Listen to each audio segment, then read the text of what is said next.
Proponen protocolos de protección a líderes sociales. Aprueban marcos normativos para la inteligencia artificial. Padres no cumplen con la ley antichancleta. Río Caquetá sujeto de derechos. Mujeres siguen siendo vulneradas en sus derechos. Aumentan en 40% las exportaciones a Venezuela. NS Noticias, con Marcela Baena. Buenas noches. 160 líderes sociales y defensores de derechos humanos han sido asesinados este año en Colombia. Indepaz señala que 52 eran líderes comunales, 24 comunitarios y 12 indígenas.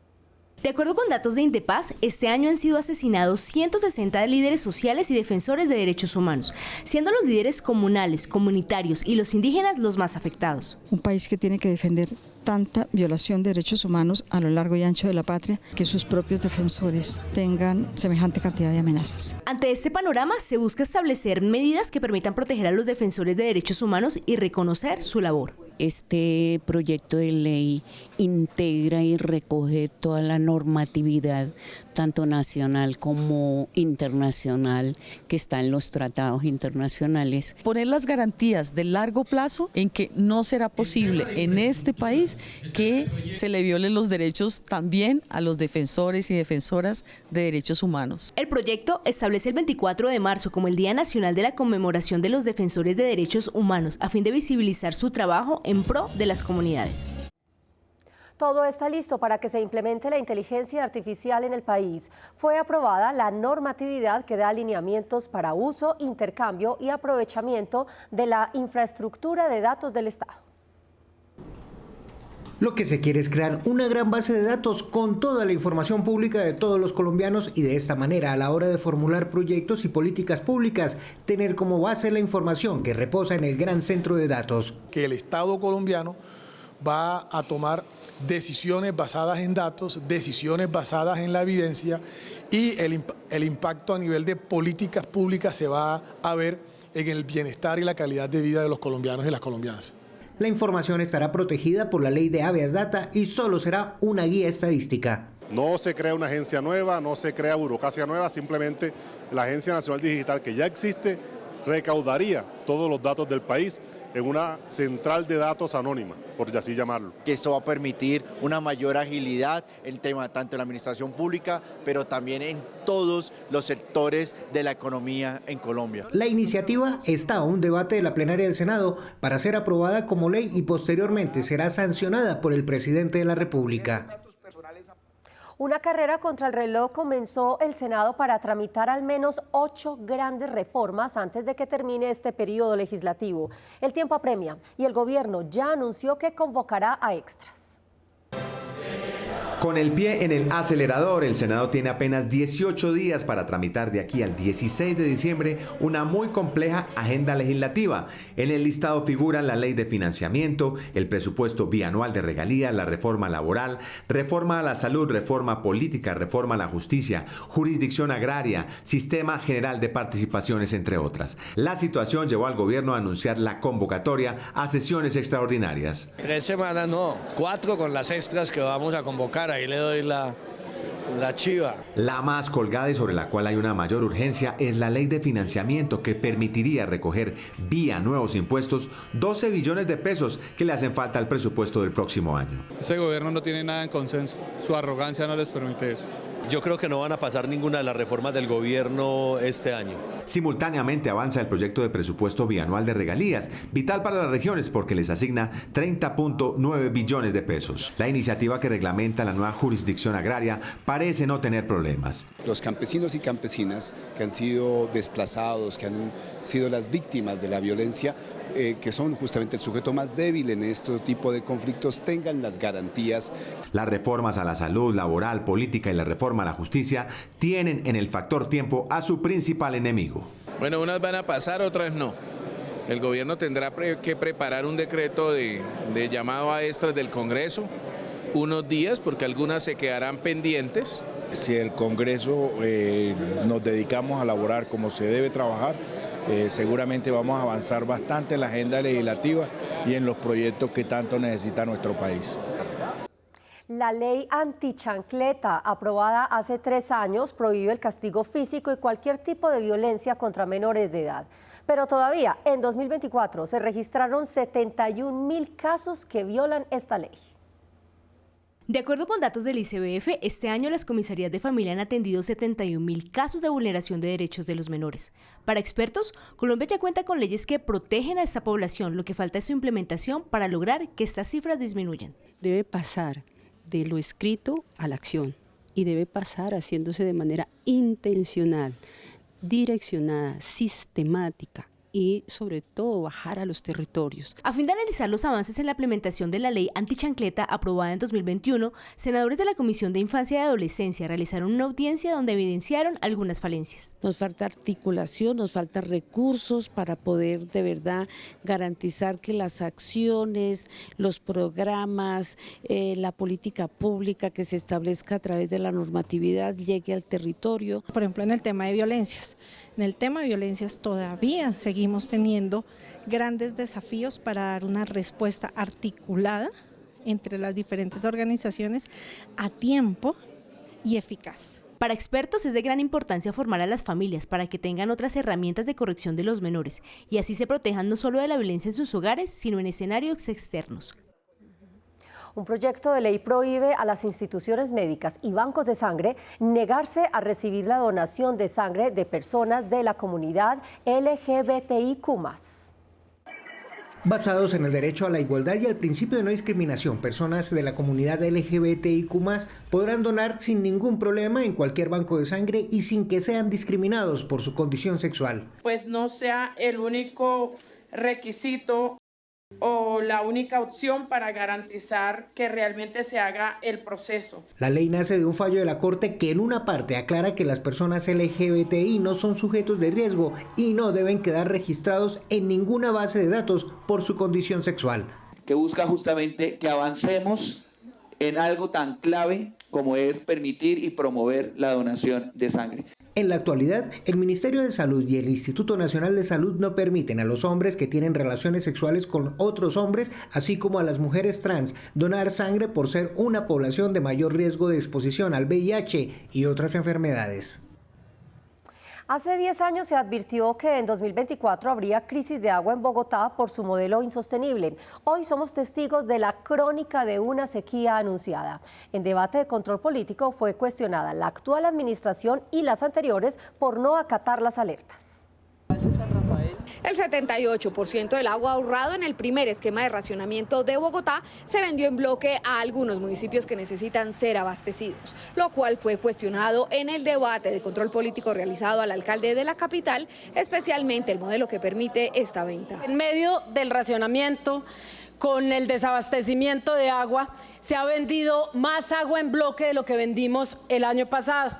En el debate, el alcalde respondió que la venta de agua en bloques a los municipios no se puede detener porque paradójicamente el agua que abastece a Bogotá proviene de las regiones y por lo tanto hay que trabajar en alternativas conjuntamente. Había una fórmula que decía que si Bogotá no tenía la garantía de abastecer agua, podía suspender esos contratos, pero ustedes imaginan lo absurdo que sería que Bogotá llegue y le diga a la región, ¿sabe qué? Tengo un reto de agua, no le vendo más, ve a ver qué hace usted. No podemos hacerlo. Yo resalto que ese racionamiento que en un principio fue criticado, hoy haya dejado grandes ganancias. Un racionamiento que incluso municipios lejanos de Bogotá hoy lo toman como ejemplo y lo llevan a cabo.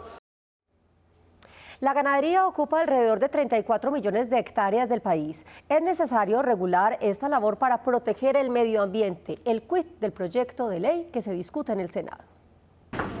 Trazar una cadena productiva de ganado sostenible y libre de deforestación a partir del trabajo interinstitucional permitirá que se cuide la biodiversidad y los ecosistemas. El proyecto pasó su primer debate en la Comisión Quinta. Promover la ganadería sostenible en Colombia, que los predios rurales en el país que se dediquen a la actividad ganadera usen buenas prácticas ambientales, uso eficiente del agua, reforesten sus predios con más bosques naturales. La iniciativa tiene un trasfondo ambiental, social y económico que también busca que la ganadería no se convierta en una excusa para la apropiación de tierras y el aumento de la huella de carbono. Nosotros no podemos ir en contra de una actividad que alimenta a la ciudadanía, que además genera empleo, que además es culturalmente tradicional en nuestro país. Cifras del ICA reportan 29.301.392 bovinos repartidos en todo el territorio, por lo cual esta medida será de gran ayuda para controlar y fomentar buenas prácticas que contribuyan al cuidado del medio ambiente.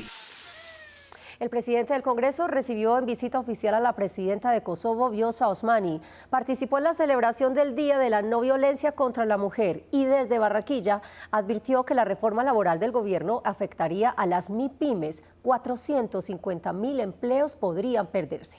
Este y otros temas de la agenda de la semana del presidente. Aprovechando la apertura de la embajada de su país en Bogotá, la presidenta de Kosovo, Vjosa Osmani, visitó el Congreso de la República para saludar al jefe de la rama legislativa. Kosovo fue reconocido por Colombia como país independiente en el 2008 y se entablaron relaciones desde el 2019. En el Congreso de Acopio en Barranquilla, el presidente Efraín Cepeda ratificó que las MIPYMES son el motor de Colombia y que urge apoyarlas. Advirtió que el proyecto de reforma laboral acabaría con muchas de ellas y miles de empleos. Se pueden destruir cerca de 450.000 empleos y FEDesarrollo habla que se incrementa la informalidad en alrededor del 12%. Por Dios, ¿para qué es una reforma laboral entonces? ¿Para destruir empleo? El presidente Cepeda también acompañó un panel de Expo Portuaria 2024. Allí reiteró las afectaciones que podría tener la región Caribe por la terminación anticipada del contrato de concesión para las obras del Canal del Dique. Aseguró que las licencias ambientales han retrasado la materialización del proyecto de restauración. Para seguir afianzando los lazos de amistad, el presidente Cepeda también acompañó la conmemoración de los 53 años de la Unión de los Emiratos Árabes. Allí destacó los nuevos caminos de inversión que hay entre los dos países. Para inversiones en proyectos conjuntos en sectores como energía, medio ambiente, turismo, infraestructura, agricultura y producción de alimentos.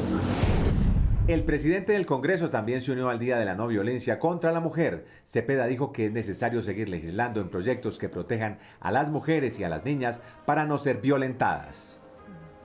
Ante la millonaria deuda que el gobierno tiene con el ICETEX, afectando a más de 200.000 estudiantes y por la incertidumbre de que no habría créditos en 2025, el presidente del Congreso, Efraín Cepeda, advirtió sobre los riesgos de esta situación. El Congreso es el camino. La crisis del ICETEX es una bomba de tiempo que estallará en las manos de las clases más necesitadas. A esos mismos que el gobierno dice defender, a los menos favorecidos, pues son los afectados. Porque ¿quiénes van al ICETEX? Los hijos que sus familias no tienen cómo financiarles una universidad y requieren un crédito. De manera que estratos 1, 2 y 3 de la población los más afectados. Mire, 332.000 estudiantes están en peligro. ICETEX, 75 años, fundado por el Partido Conservador. Cientos de miles de profesionales se deben a eso. Es que el tema ideológico de darle urticaria al sector privado no deja que sectores del gobierno puedan saber que el sector privado está ofreciendo a las universidades privadas carreras que a veces no ofrecen las públicas. Y voy más allá todavía, es la libre elección. Es la libre elección. Lo mismo que quieren con la reforma a la salud, que no haya libre elección, es coartar las libertades de los estratos bajos de la población y nosotros los estamos defendiendo desde el Congreso de la República. Además, hay suficiente presupuesto en el Ministerio de Educación, el presupuesto más alto de todos, más del 15% del presupuesto general de la nación, y ellos deben priorizar, y la prioridad son las clases bajas, y las clases bajas son la financiación por medio del ICETEX para que se superen y sean los profesionales del mañana. En el Día de la No Violencia contra la Mujer fue adelantada una audiencia para conocer los avances en su participación política y los retos que enfrentan por la violencia en este escenario. En las últimas elecciones, el 71% de las vulneraciones de derechos fueron contra ellas. El 30% del Congreso de la República está conformado por mujeres. Si bien la participación política de este sector ha incrementado, todavía existen retos, pues a nivel territorial esta cifra llega al 20%. Tenemos una tarea muy fuerte que tiene que ir acompañada de reformas, indiscutiblemente donde tenga que haber paridad, donde tenga que haber alternancia en la conformación de las listas, donde efectivamente las mujeres tengan que quedar elegidas en igualdad. Estamos trabajando para brindar herramientas, hacer procesos de capacitación y de formación para que estas lideresas, tanto a nivel nacional como territorial. Desde la Comisión de la Mujer vienen adelantando acciones para apoyar los liderazgos femeninos e ir cerrando brechas de desigualdad. Y que podamos llevar a la voz de la mujer y la participación de la mujer no como un hecho utópico, no como un sueño, sino que sea una realidad en cada acción, en cada estrategia, en cada plan de gobierno. Establecer herramientas que permitan eliminar la violencia política es otro de los retos que se deben enfrentar para incentivar la participación de la mujer en estos escenarios, ya que en las últimas elecciones de 177 vulneraciones de derechos humanos, 126 fueron contra mujeres. En Córdoba, integrantes del resguardo Cenú de Ciénaga de Oro piden que se garanticen sus derechos y se continúe con el apoyo institucional por parte del gobierno nacional. La comunidad del pueblo Cenú cuenta con más de 230.000 integrantes repartidos en departamentos de Córdoba, Sucre, Antioquia y Chocó, según cifras del DANE. El resguardo de Ciénaga de Oro le reclama al gobierno que su oferta institucional tenga más continuidad en sus territorios. Aquí lo único que hace falta para que esto se prorrogue y sigan los niños teniendo interculturalidad, que el bienestar familiar nos dé el tiempo que se merece para esto, que son 9 o 10 meses del otro año. El respeto, los valores que se están perdiendo y en ellos mucho más del conocimiento, el saber, que hay mucha juventud que no quiere salir adelante por sí mismo. Un buen servicio de salud, alimentación sana y el fortalecimiento cultural y psicológico hacen parte del reclamo que desde el Senado se realiza a las instituciones oficiales para que atiendan de manera oportuna a esta población. Aquí se necesita inversiones en materia de salud para ellos, en materia de educación, como lo dije, en todos los temas que tienen que ver con su etnia, con su cultura, su tradición, pero también los temas de agua potable, tener acceso a proyectos productivos. Inclusión y equidad es el mensaje final por parte de esta comunidad, que espera que las políticas públicas integren a su cultura en el desarrollo de estrategias gubernamentales. Esta información le interesa a los padres de familia y a los profesores, porque en el Congreso buscan regular el uso de redes sociales a menores de 14 años. Este y otros temas los trae Claudia Martínez en Políticamente en Redes. Claudia, buenas noches. Marcela, buenas noches. Que los niños pasen horas y horas en redes sociales se ha vuelto un dolor de cabeza para padres de familia y profesores. En el Congreso se planea manejar su uso y garantizar la seguridad de los menores de edad en el entorno digital. El senador Esteban Quintero dijo que desde el Senado se impulsan leyes que permiten la protección de nuestros niños de los depredadores que acechan desde las redes sociales. Si a usted se le acabó el amor y no quiere continuar con su matrimonio, le cuento que fue aprobado el proyecto de ley de divorcio express. Ahora los colombianos pueden divorciarse sin necesidad de consentimiento de la otra parte. El senador David Luna, coautor del proyecto, afirmó que este es un avance en la defensa de libertades individuales. ¿Tiene pensado viajar por carretera en estas vacaciones de fin de año? Aliste su bolsillo porque los peajes volverán a tener un incremento. Así lo confirmó la ministra de Transporte. El senador Mauricio Gómez Amín indicó que la valorización injusta, el aumento del diésel y ahora los peajes más caros han sido las medidas del gobierno de Petro que afectan los bolsillos de los colombianos. Y por último, con el anuncio de que el Reino Unido pedirá nuevamente visa y la respuesta del presidente Petro de pedir también visa a los británicos, el senador Carlos Meisel ripostó. Presidente, el tema aquí es que los ingleses no están desesperados por entrar al país, escapando de gobiernos malos como el suyo. Hasta aquí Políticamente en Redes. Marcela, siga usted con más noticias. Claro que sí, Claudia, gracias. Hoy miles de funcionarios de la rama judicial pierden parte de su salario porque no se incluye la bonificación por compensación creada en 2013 como factor salarial. Esta semana fue aprobado en primer debate un proyecto de ley que subsana esta situación. Avanza con buenos pasos el proyecto de ley que cobija a funcionarios de la rama judicial que hace más de 11 años son afectados en sus ingresos por no recibir el monto completo de sus prestaciones sociales. La razón, la bonificación judicial a la que tienen derecho no es tenida en cuenta como factor salarial. Llevamos 12 años luchándolo y que nos parece que con esta iniciativa de verdad que sería la oportunidad para rescatar aquella injusticia en la cual nosotros hemos vivido durante estos últimos 12 años. Esta situación ha llevado a que muchos trabajadores demanden. Hasta abril de 2024 había 6.061 fallos favorables para ellos y cursan actualmente más de 10.300, lo que se traduce en altos costos para el país. Faltan 10.000 demandas que están en curso y que pueden perderse por el Estado por no tomar una decisión rápida, que pare precisamente ese taxímetro y le reconozca lo que hoy viene reconociendo la justicia. Las exportaciones a Venezuela aumentaron en 40% luego del restablecimiento de las relaciones entre los dos países. Senadores y representantes de ambos gobiernos se reunieron para analizar sus resultados y para mejorar la comunicación en las fronteras. El intercambio comercial entre Colombia y Venezuela se ha incrementado en comparación con el año pasado, según el DANE. Por ejemplo, este año las exportaciones de Colombia hacia Venezuela superaron los 600 millones de dólares, que es una cifra bastante importante. Las importaciones desde Venezuela hacia acá son mucho menores, hay un superávit comercial. Representantes del gobierno también hablaron del avance en temas de transporte para mejorar la comunicación entre ambos países. Pues una inversión muy importante de cerca de 8.000 millones de pesos para el mantenimiento de los dos puentes, tanto en Arauca como en norte de Santander. Esto lo que nos permite es mejorar las condiciones para las personas que nos visitan desde Venezuela y de igual manera también mejorar las condiciones para la adquisición del seguro obligatorio. Senadores resaltaron los avances económicos que se han generado con el restablecimiento de relaciones. Yo espero que esa regulación de las negociaciones comerciales entre los dos países ayude a hacer cada vez más difusa esa frontera. Para otros senadores aún hay retos y esperan que la economía pueda seguir fluyendo de manera positiva entre ambos países. No es la reactivación que todos queríamos, yo creo que sí, bien es cierto, ha empezado a fluir un tema de exportación y un tema de importaciones.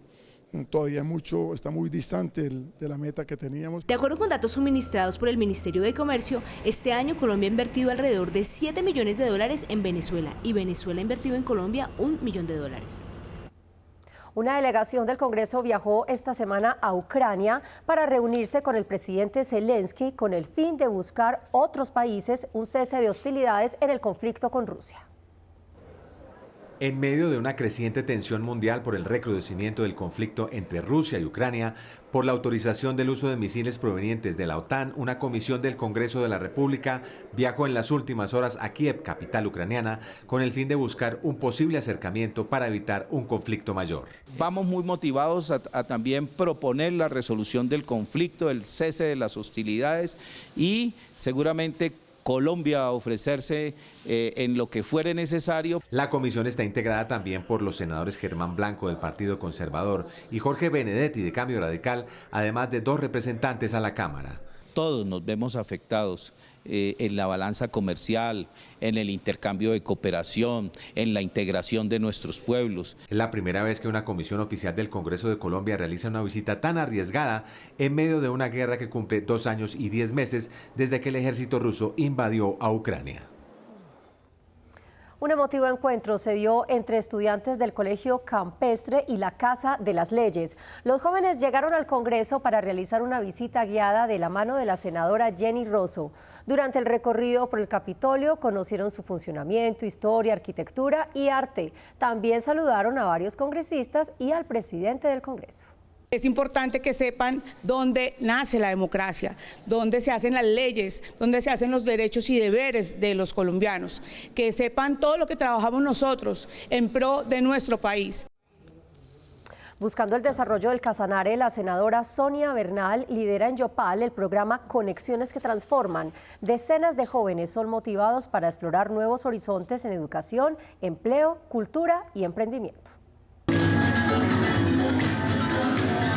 Conexiones que Transforman tiene como propósito inspirar y conectar a los casanareños con herramientas y oportunidades para su proyección a nivel nacional e internacional. Los jóvenes fueron los primeros en participar. 4 de ellos representarán al país como embajadores de paz con la naturaleza. Saber que tenemos unas embajadoras de la cultura y de la paz, jóvenes artistas que van a ir por todo el país y que van a poder salir también fuera de Colombia para hacer estos intercambios. La Cancillería también se unió a la jornada ofreciéndole a la comunidad servicios de orientación sobre trámites consulares e información sobre la carrera diplomática y consular. Había mucha representación de la juventud, de la niñez, de la adolescencia, y allí hablamos de la necesidad de hacer más presencia de la Cancillería y del gobierno en el Casanare.